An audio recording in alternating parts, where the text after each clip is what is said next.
그럼 저희 지금부터는 마지막 종목 한번 알아보도록 하겠습니다. 마지막 종목은 역시나 유명한 종목이죠. 아마존입니다.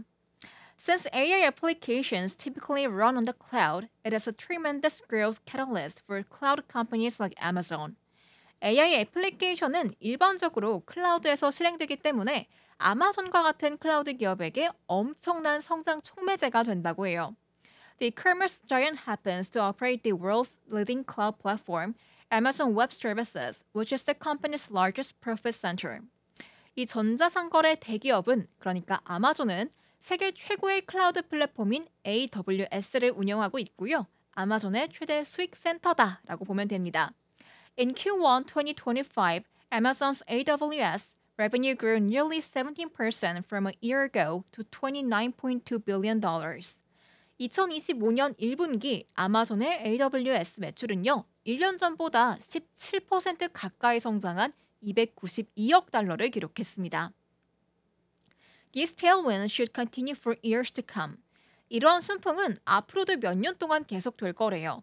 Research by Risk Analysts estimates the public cloud market could grow to $3.36 trillion by 2035, a 17.5% annualized growth rate over the next decade. 루츠 애널리시스의 연구에 따르면 퍼블릭 클라우드 시장은 2035년까지 3조 3,600억 달러로 성장할 걸로 예상이 되고요. 향후 10년간 연평균 17.5%의 성장률이라고 보면 된다고 해요. As the market leader, Amazon should directly benefit from this. 시장의 선두주자인 아마존은 이 혜택을 직접적으로 누릴 수가 있겠죠. 하단 보시면요. The recent tariff drama has kept the stock price down from its highs, but long-term investors could use this as buying opportunity. 최근에 관세 이슈로 인해서 주가가 고점 대비 하락했지만 이 장기적인 관점으로 보고 있는 투자자들에게는 매수 기회로 삼을 수 있다라고 말하고 있습니다. The stock's current P/E ratio of 33 should set the path for strong investment returns if Amazon can grow earnings at a 19% annualized pace over the long term, as analysts predict. 분석가들의 예측대로 아마존이 장기적으로 연간 19%의 수익을 성장시킬 수 있다면요. 현재 주가 수익 비율인 33은 강력한 투자 수익을 위한 길을 열어줄 거라고 마무리하고 있습니다. 여기까지가 마지막 종목인 아마존에 관한 내용이었습니다. 마찬가지로 정리해 보도록 할게요.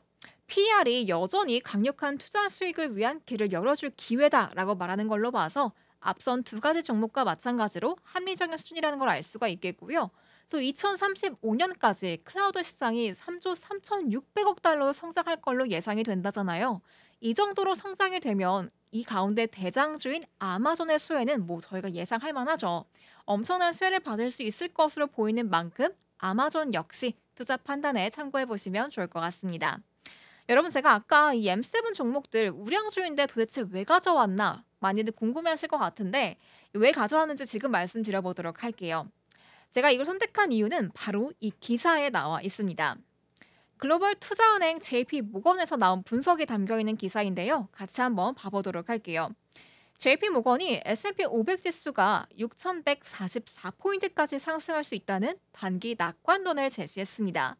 현재 시장은 호재는 호재로 악재는 무시하는 국면이라면서 단기 조정 가능성은 존재하지만 대세 상승 흐름이 꺾일 가능성은 낮다고 진단했는데요.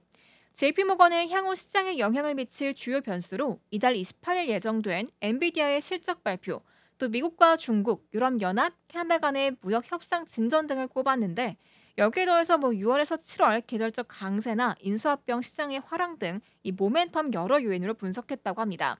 그러니까 단기 조정을 유발할 수 있는 리스크로는 엔비디아의 실적 부진이 포함이 되긴 하지만 실제로 이 기사에서 말한 대로 차익 실현 매물이 나오면서 간밤 미증시가 약세를 보였잖아요. 그렇다 보니까 제가 이 기사에 조금 더 신빙성이 생겨서 가지고 와 봤습니다. 그런데 중요한 건 다음 화면이에요. 핵심이 바로 여기 나와 있는데 JP모건은 특히 M7 중심의 대형 기술주와 경기 민감주의 반등 가능성에 주목했습니다. 올해 들어서 S&P 500이 0.6% 상승한 데 반해서 M7의 수익률은 마이너스 4.7%에 그친 만큼 추가 상승 여력이 있다는 분석인 거죠. 엔비디아는 트럼프 대통령의 중동 순방 수혜와 인공지능 컴퓨팅 플랫폼 사업 확장이, 또 테슬라는 6월 출범 예정인 로보택시 서비스 등이 호재가 기대되는 상황이라고 밝히고 있습니다. 제가 이 기사를 보고 M7 아직 상승 여력이 충분하구나를 알 수가 있게 됐는데 또 고점에서 실제로 많이 주가가 내려와 있기 때문에 지금이 바로 저점 매수할 수 있는 기회가 아닐까 싶어서 오늘 M7 종목들로 준비해 봤습니다. 그리고 또 오늘 제가 실제로 가지고 왔던 외신에서도요, PER이 합리적이란 부분이 많았잖아요. 이 기업 가치에 비해서 낮은 가격에 거래되고 있다는 의미이기 때문에 이 기사와 일맥상통하는 내용인 것 같습니다. 그리고 제가 엔비디아에 관한 내용을 조금 더 가지고 와 봤어요. investing.com에서 가지고 온 기사인데 본문 보시면 뱅크 오브 아메리카는 수요일에 엔비디아와 AMD의 목표 주가를 상향 조정했습니다. 또 2026년부터 시작되는 중국 수출 제한의 영향을 완화하는 데 도움이 될 수 있는 AI 인프라 프로젝트에서의 엔비디아의 역할을 강조했다고 해요. 그러면서 은행은 엔비디아의 목표 주가를 상향 조정했고요. 매수 등급 유지했습니다. 또 뱅크 오브 아메리카는요. 이번 사우디아라비아 관련한 프로젝트가 연간 30억에서 50억 달러 또는 다연간 150억에서 200억 달러를 창출할 수 있다고 추정했고요. 이는 성장하는 시장에 기여할 것으로 보고 있다고 합니다. AI는 지역 문화나 또 언어 및 요구 사항에서 LLM의 훈련과 추론에 초점을 맞춰서 사업 클라우드 투자를 보완합니다. 라고 뱅크 오브 아메리카 애널리스트들이 작성을 했는데 이들에 따르면 이 추세가 제한된 미국 데이터 센터 전력 가용성과 수출 장벽과 같은 문제를 해결하는 데 도움이 될 수 있겠죠. 엔비디아는 사우디아라비아의 계약으로 약 70억 달러를 받을 것으로 예상이 되고요. 뱅크 오브 아메리카는 5년 동안 엔비디아의 가장 진보된 GPU 수십만 기가 출하될 것으로 예상한다고 밝혔습니다. 이렇게 엔비디아에 대한 장밋빛 전망이 나오는 걸 기사를 통해서 확인해 봤는데 이 기사뿐만이 아니고 전문가들의 엔비디아에 대한 평가와 또 실적까지 한번 다음 화면에서 확인해 볼게요. 이건 역시 investing.com에서 가지고 온 자료입니다. 애널리스트들의 투자 의견을 보시면 압도적으로 매수가 많죠. 64명 중에서 56명의 전문가들이 매수 의견을 제시했습니다. 그리고 오른쪽 보시면 12개월의 목표 주가가 나와 있는데 현재보다 21% 이상 높은 주가를 제시하고 있습니다. 그리고 실적도 한번 확인해 볼게요. 그래프 보시면 이렇게 우상향하고 있는 모습이 확인이 되시죠. 꾸준히 실적이 오르고 있는 만큼 앞으로의 전망도 긍정적이라는 점 예상할 수 있습니다. 이렇게 엔비디아에 관한 내용 좀 더 자세히 알아봤는데 어떠셨나요, 여러분? 저희 이어서 두 번째, 세 번째 종목에 대한 좀 더 자세한 내용도 바로 알아보도록 할게요. 메타 역시 마찬가지입니다. 68명의 분석가들 중에서 60명이 매수 등급을 제시했고요. 12개월 목표 주가를 현재보다 11% 이상 높게 잡았습니다. 또 메타의 실적이 엔비디아만큼 꾸준히 우상향까진 아니지만 그래도 견조하다는 걸 이 그래프 통해서 알 수가 있고요. 마지막 종목인 아마존의 경우는 70명의 분석가들 중에서 66명이 매수 의견을 제시했고 매도하라는 의견이 아예 제로였습니다.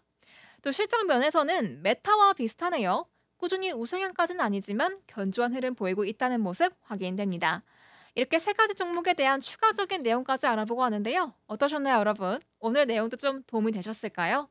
워낙에 대장주들이고 유명한 종목들인 만큼 아마도 많이들 알고 계실 거고 또 보유하고 계신 분들 많으실 것 같아요.